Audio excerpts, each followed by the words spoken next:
Imagine you are walking down a busy street you know well, but today something feels off. People seem far away like characters on a screen. Your body feels like it's moving on autopilot. You hear your own voice and think, that doesn't sound like me. You are not losing your mind, but you might be experiencing depersonalization. In this video, I will discuss depersonalization-derealization disorder. I'm Professor Shania Rathod, a psychiatrist in the United Kingdom. I post interesting videos on well-being weekly on my YouTube channel. Please don't forget to subscribe so you don't miss out on the next one. So, what is depersonalization-derealization disorder? It is a mental health condition where people repeatedly or persistently feel disconnected either from themselves, which is depersonalization, the world around them, which is derealization, or both.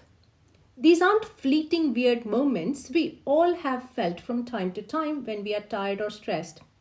The disorder is different. It is chronic, distressing, and can interfere with everyday life.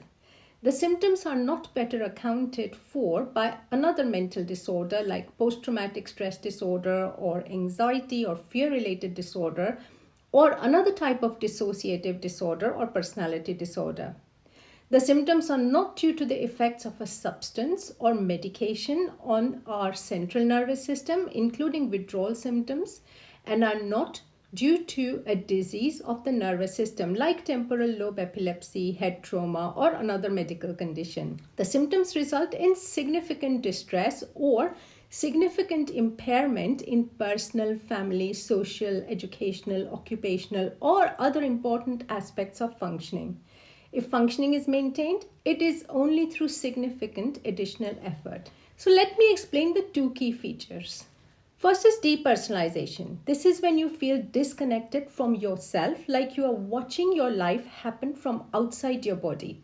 You might feel emotionally or physically numb, sense that you are in a dream or a movie, and notice that time feels warped, slowing down or speeding up. You may struggle with owning your thoughts, actions, or even memories. So then what is derealization? This is when the world around you feels unreal or strange. You might describe people and places as flat, colorless, foggy, or distant. Your surroundings as dreamlike or artificial, and sounds and visuals seemingly off or distorted. Even with these experiences, reality testing remains intact, meaning you know that something feels wrong, but you don't actually believe the world has changed or that you are being controlled by outside forces. Now, there are other signs and symptoms of this condition as well. For example, time can feel distorted, seconds stretch out, or days seem to blur together. You feel numb to emotions or sensations. You can't connect to memories like they belong to you. You fear you're going crazy, even though you're fully aware something is off. Emotional blunting or flat reactions in stressful or joyful moments can happen.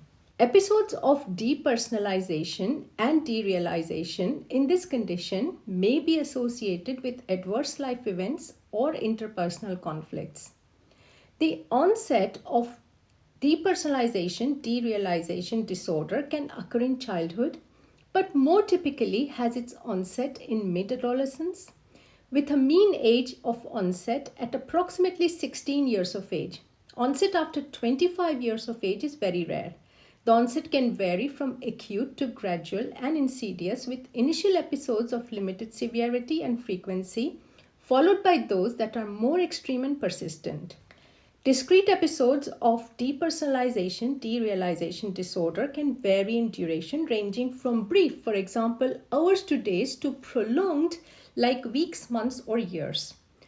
The course of the disorder is typically chronic and persistent. Most individuals experience either continuous symptoms or an initially episodic course that becomes continuous over time. A persistent episodic course is less common, affecting about 1/3 of cases. The intensity of symptoms may differ between episodes or remain constant for years or even decades. Internal and external factors such as emotional stress, anxiety, or negative affect, sensory overstimulation, sleep deprivation, or substance use can exacerbate symptom intensity. Now, some individuals with this condition report that physical stimulation, for example, exercise, mild self injury, or comforting interpersonal interactions, can reduce symptom intensity. It can often occur with other conditions like mood disorders like depression, anxiety, or fear related disorders or personality disorders.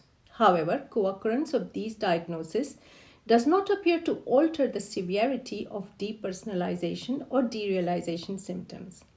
Although a history of verbal or emotional abuse, neglect, and other forms of childhood interpersonal trauma are associated with the development of the condition, the association is not as strong as for other dissociative disorders like dissociative amnesia or dissociative identity disorder. Some cases develop with what appears to be an out of the blue onset that cannot be linked to any identifiable trigger.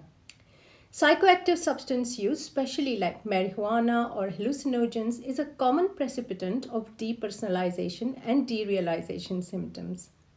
However, depersonalization-derealization disorder diagnosis can only be assigned if the symptoms persist beyond the period of intoxication or withdrawal. So, why does this matter? Well, depersonalization-derealization disorder can be isolating. People can feel misunderstood or worry that they are going mad, but knowing the signs and that you're not alone can be the first step towards support and recovery. Therapy can help, especially approaches focused on trauma, stress management, and grounding techniques. If any of this resonates with you or someone you know, please don't brush it off. Reach out to your doctor or mental health professional because it is real, valid, and treatable. And understanding it is the first step towards reclaiming connection with yourself and the world around you.